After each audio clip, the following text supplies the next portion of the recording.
লোকসভা নির্বাচনের দোরগোড়ায় অব্যাহত দলবদল। শনিবার রাজ্যে পৃথক স্থানে মোট ৫৪ পরিবারের ১২৭ ভোটার কংগ্রেসে যোগ দেয়।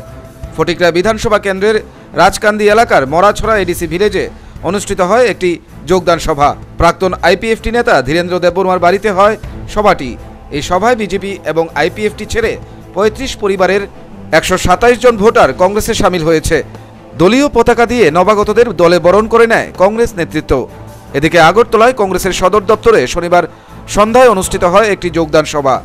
এদিন ১৯ পরিবারের ৪৫ জন যোগ দিয়েছে কংগ্রেসে। মূলত প্রাক্তন বিজেপি নেতা বিদ্যুৎ ঘোষের নেতৃত্বেই দলত্যাগীরা যোগ দেয় কংগ্রেসে।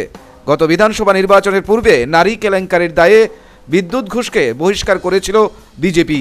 এই নারী কেলেঙ্কারির নায়ক বিদ্যুৎকে নিজেদের দলে টেনে নেওয়ায় সমালোচনার মুখে পড়ল রাজ্য কংগ্রেস নেতৃত্ব। Bureau report, news vanguard.